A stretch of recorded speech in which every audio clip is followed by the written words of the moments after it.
ग्रामीण भारत को आत्मनिर्भर बनाने के उद्देश्य से रोजगार, स्वरोजगार और लघु उद्योग, कुटीर उद्योग के लिए जो सपना आजादी से पहले देखा, आज 75 साल के बाद भी ग्रामीण भारत में वो व्यवस्थाएं लागू नहीं हो पाई। ऐसे में जो कृषि आधारित व्यवसाय है, जो कृषि आधारित प्रोफेशन है, उसकी स्थिति बहुत ही खराब है।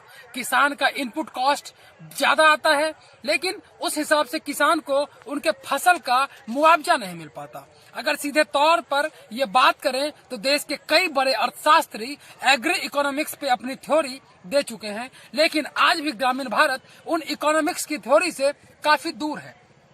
जहां एक किसान एक दाना डालता है खेत में तो वो 10 दाना होता है, 20 दाना होता है, 20 गुना होता है। उसके बाद भी किसानों की आय में बढ़ोतरी नहीं हो रही है।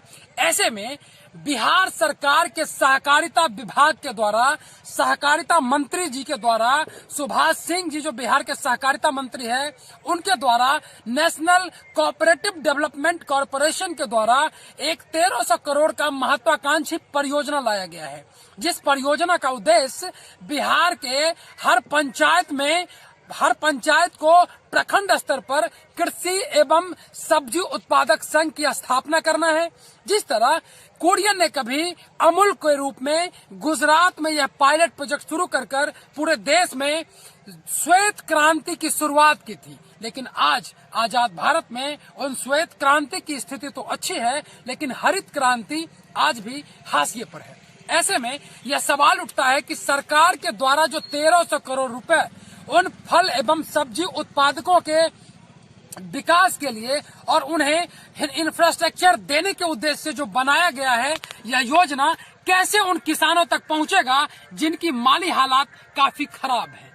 ऐसे में यह गंभीर सवाल उठता है कि सरकार की योजनाएं क्या सिर्फ प्रशासनिक उदासीनता तक ही रह जाएगी या सिर्फ प्लानिंग तक ही रह जाएगी, या कैसे उन किसानों तक पहुंचेगा जो किसान आज अपने सब्जी का उत्पादन तो करते हैं, लेकिन बाजार नहीं होने की वजह से उन्हें सही कीमत नहीं मिल रहा है। हमारे साथ हैं एक किसान, हम समस्तीपुर में हैं। समस्तीपुर में सरायरंजन प्रखंड में हमारी यात्रा पहुंची है, जहां NCML का गोडाउन भी है। गोडाउन के ठीक बगल में एक किसान है जो सब्जी का उत्पादन करते हैं। ये सीमांत किसान, इनको कहना उचित नहीं होगा क्योंकि सीमांत किसान बहुत कम जमीन पे खेती करते हैं। ये लगभग 4 से 5 एकड़ में गोभी का उत्पादन कर रहे हैं, परवल का भी उत्पादन कर रहे हैं। ऐसे में इनकी समस्याओं और इनके लिए बाजार की क्या स्थिति है, ये हम जानने का प्रयास करते हैं। सर, सबसे पहले आपका कार्यक्रम में स्वागत है। धन्यवाद। आपका नाम क्या है और कब से खेती कर रहे हैं? मेरा नाम सुबोध झा जी। सुबोध झा जी, आप खेती कितने दिनों से कर रहे हैं?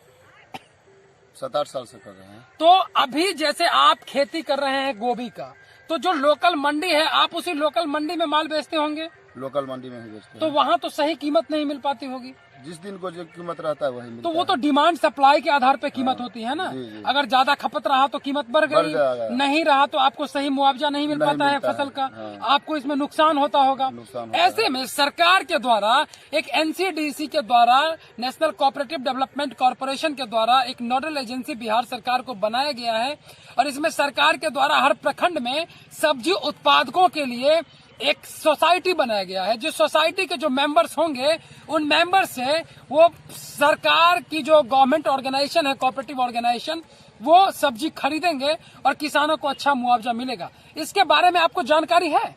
जानकारी तो नहीं है। तो आप इसके लिए प्रयास करें। DCO डिस्ट्रिक्ट कोऑपरेटिव ऑफिसर हैं, हर जिले में होते हैं। DCO से आप पूछें कि आपके प्रखंड का कौन BCO है, ब्लॉक कोऑपरेटिव ऑफिसर, उनको ये पता होगा और वो आपको बताएंगे। तो आप हमें ये बताइए कि जैसे अभी आप लोग खाद लेते हैं, बीज लेते हैं, या जो सिंचाई की व्यवस्थाएं हैं, सरकार की भी लघु सिंचाई को लेकर कई योजनाएं हैं, ऐसे में आपको खाद और बीज कहाँ से लेते हैं? खाद तो पैक्स से लेते हैं। पैक्स से। इस बार तो खाद में जैसे इफको ने इस बार कई सारे खाद को भी रोक दिया है, सरकार ने प्राइस भी बढ़ा दिया है, सब्सिडी भी बढ़ा दिया है, लगभग 1200 रुपए में DAP मिलना है, लेकिन इफको के द्वारा DAP भेजा नहीं जा रहा है। ऐसे में गोभी के फसल के बाद जो अगली फसल होगी, इस फसल में आपको मिक्सचर के साथ काम करना पड़ेगा, तो आप कैसे कर पाएंगे? क्योंकि खाद का रेट बढ़ गया है। जो इफ्को के द्वारा खाद इंपोर्ट की जाती है, वो खाद जिस देश से इंपोर्ट किया जाता है वहां से खाद की आवाक कम हो गई है।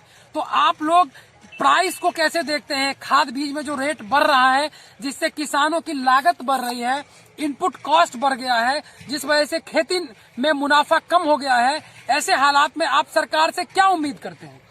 सरकार इस पर सोचे और सब्सिडी दे। सब्सिडी के अलावा जो लोन वगैरह की प्रक्रियाएं हैं, जो जटिल हैं, किसान क्रेडिट कार्ड हैं, इन सबों का सुविधा तो आप लोगों को नहीं मिलता होगा। नहीं मिलता है। तो ऐसे में सरकार के ऊपर यह एक बहुत बड़ा सवाल है कि जिस तरह देश की अर्थव्यवस्था कृषि आधारित अर्थव्यवस्था है, और कृषि आधारित अर्थव्यवस्था में जब किसान शोषित और पीड़ित महसूस कर रहे हैं, ऐसे में सरकार का जो किसानों को लेकर सपना है, उन सपनों का क्या होगा? वीडियो टीम के साथ गौतम कुमार, समस्तीपुर।